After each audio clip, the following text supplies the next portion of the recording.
Like my favorite analogy. Oh, I'm not sure if it's allegory or analogy. It's Sisyphus.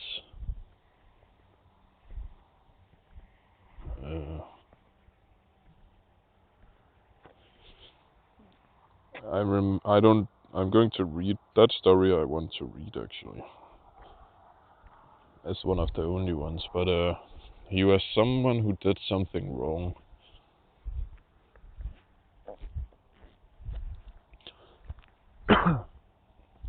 And then as a punishment, he was punished to push a rock up on a hill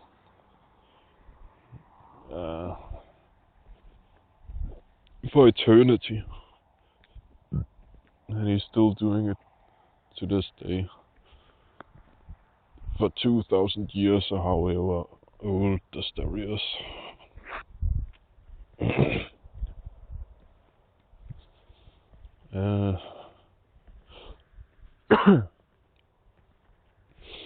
And that's how I view life. It's yeah, that's another problem. That's another problem I have with life. We are all fighting an uphill battle to sustain ourselves. And the ones who have children also to keep their children alive. Like, that's how I view life. It's like pushing a rock on a hill. It's actually made famous by a thinker called, I think it's Albert Camus.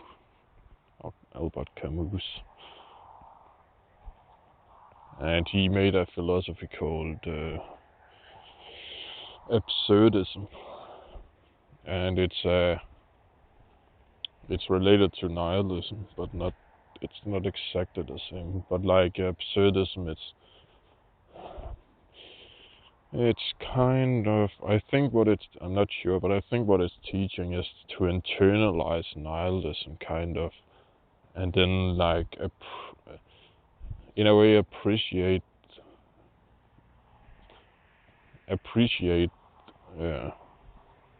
like the ever-changing world. I guess you could say internalize causality, and then like appreciating art and like doing stuff for no reason, like just do it anyway. That's the view. You should just do it anyway.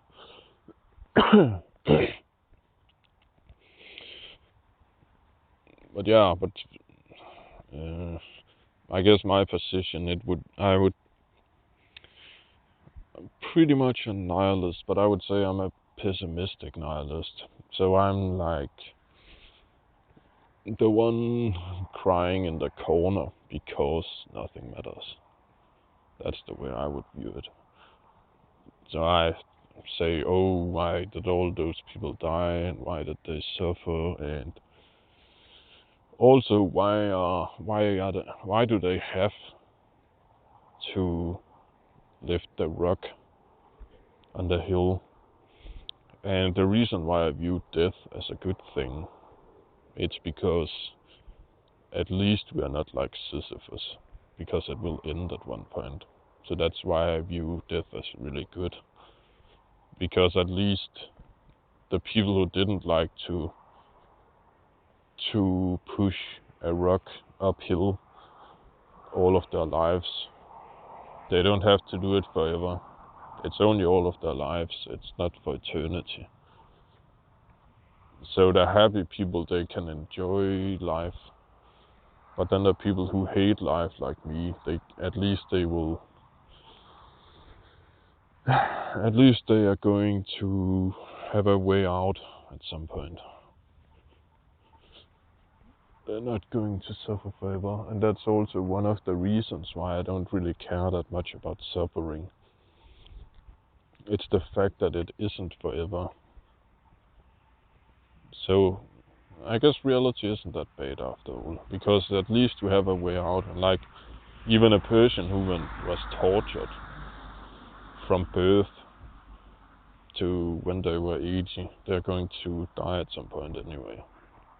And people who are depressed and catatonically depressed and schizophrenic, they're not going to struggle with life and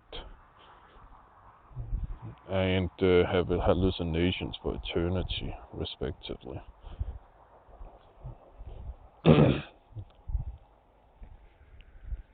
So all of them have a way out. That's why death is good.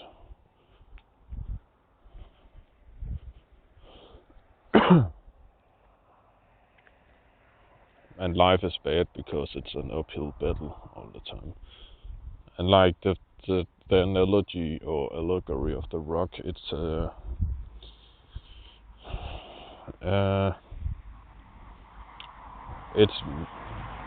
rock. The rock, it would be that you have to work to get food, and you have to eat, and you have to defecate and urinate, and you have to find a good place to sleep. And that's also like, for example, a Sisyphus rock. It's like if you build a house and then you have to fix something on that house, that's basically related to that you have to have a place to sleep. And you can't, and you will get sick if you're wet. So also avoiding sickness, I guess. And that's also a thing. And avoiding getting hurt. And you also have, but you only have to avoid getting hurt because you have to walk somewhere or drive somewhere. And you have to be in proximity of other people. That's the Sisyphus rock. And you also, the last one is you probably like women, and then you want women. That's a Sisyphus rock. Then another Sisyphus rock when you have children, and then that's the way it goes on and on and on. And there's no escape from it except from death. And religion is not a good escape from it.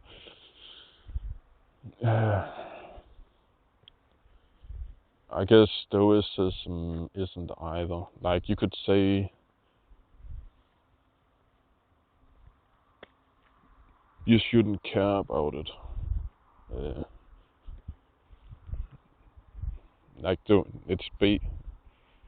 I guess both of them are basically don't think about it.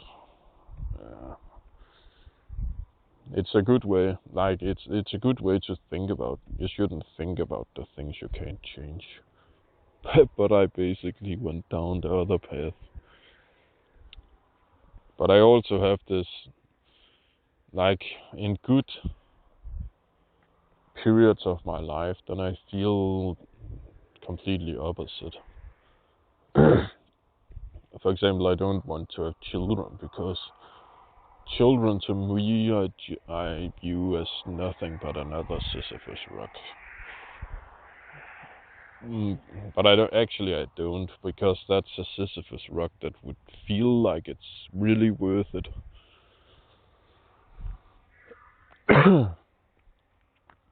I don't really view it. I don't really know my position. I don't know if it's because it's work to have a child. I never really thought about that much. It's mostly that they are going to have their own Sisyphus rock. And then they have to work. And they will work and live and struggle for no good reason. So I would rather that both Sisyphus and the rock didn't exist. That's why I don't want children. But if it really mattered, then I would love to have children and work hard and everything. Have a woman and but also being with a woman is a Sisyphus rock. Oh my god, all the drama. It's unbearable. And she never really cared about you either.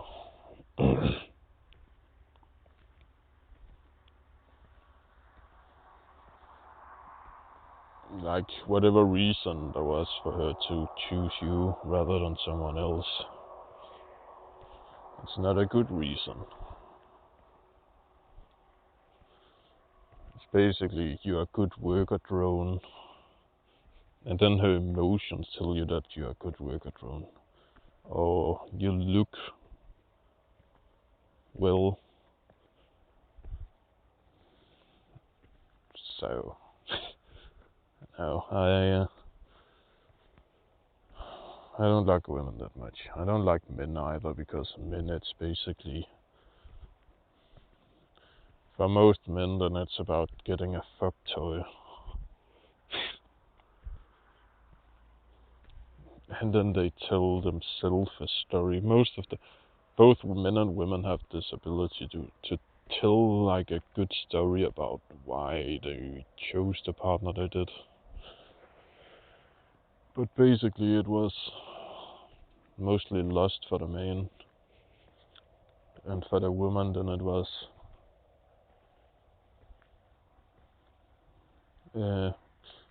also looks and good work and stuff.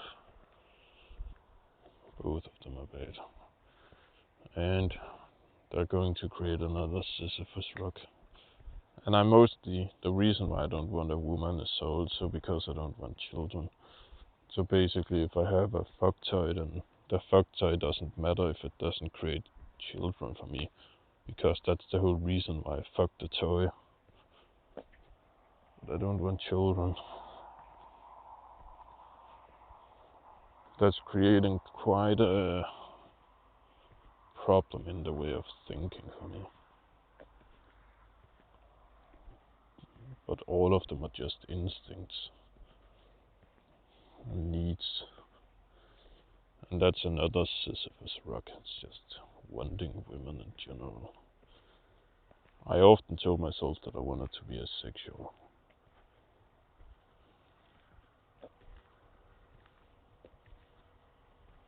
So I'm pessimistic because I want the Sisyphus rock not to be there. But to me it's not only for Sisyphus it's wrong, it's also the rock, you could say.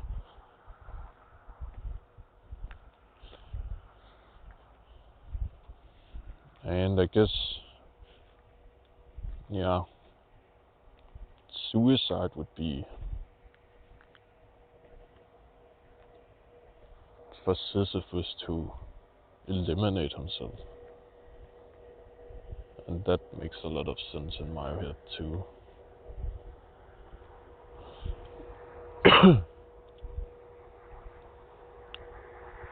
But most people don't view it like that.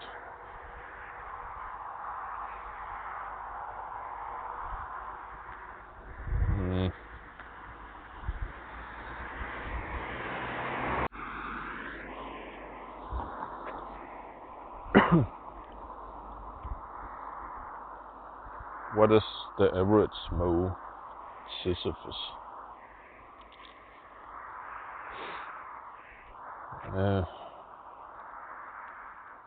I guess they like, unless you want to make it more complicated, then they like pushing rocks uphill. Yeah, they like pushing rocks uphill. It's because they don't view it as a rock.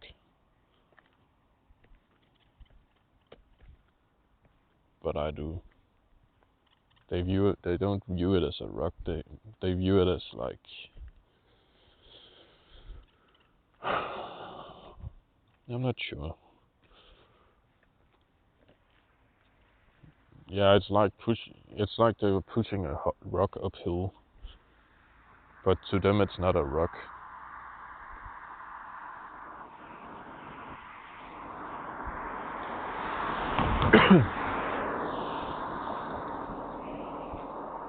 It's either because they like pushing the rock uphill, or otherwise it's because they have a good story why they are pushing that rock uphill. They have any of those two things. They think they have a good reason why they push the rock uphill, or they like pushing the rock uphill. And that's actually that's good. It's because they don't view it as pushing a rock uphill. And most of the people, they have a naive way of looking at reality, because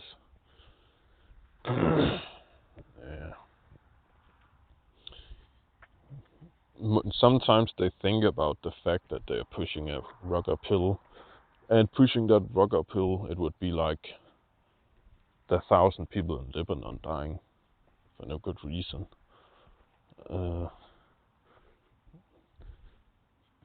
But it's only the extremes of pushing a rock uphill that they look at. For example, pushing the rock uphill of subsistence, they just look at as you have to work and survive. And they say work to survive, and they say that because they don't want to remove Sisyphus, or they never thought about removing the person doing it. Like, they just think you have to subsist, and they never think about whether that's wrong, because surviving is good always. Survival is good.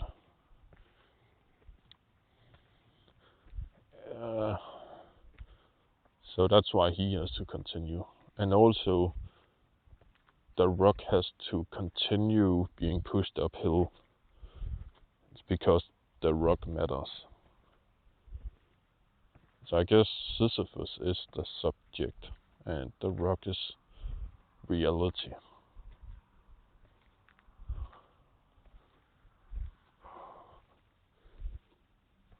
To me, neither matters. To them, both of them matter. And I think it's wrong that neither of them matter.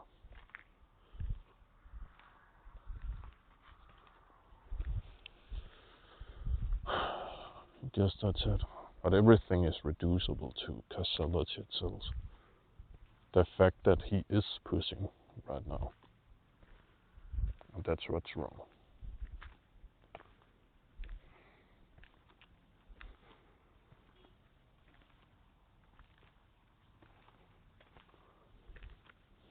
I respect the other perspective, but most people didn't even think about it.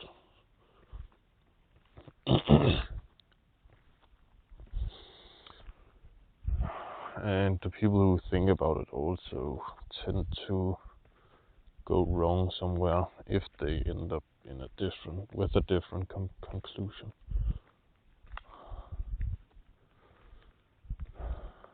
I don't know if I met someone who is as pessimistic as me. Most of them think that pushing the rock up matters in some way.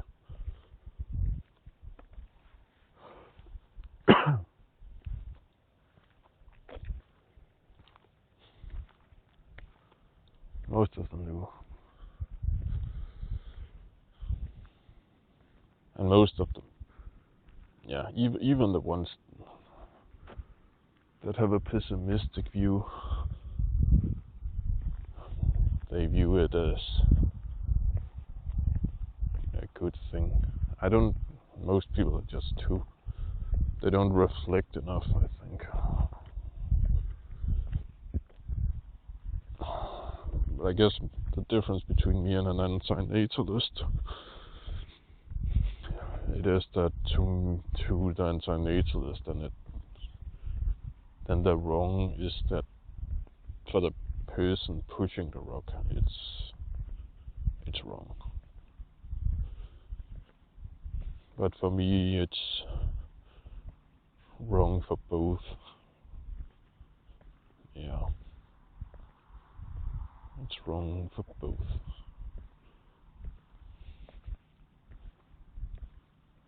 And it's not the suffering of Sisyphus that I care that much about. It's like the whole picture is just, yeah, it's a bad picture. It's not an evil picture, it's a bad picture.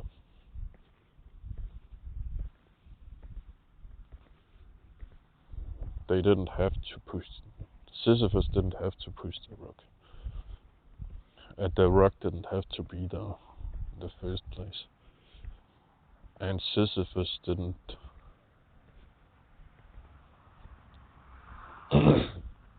like on the grand perspective, then the rock was there before Sisyphus.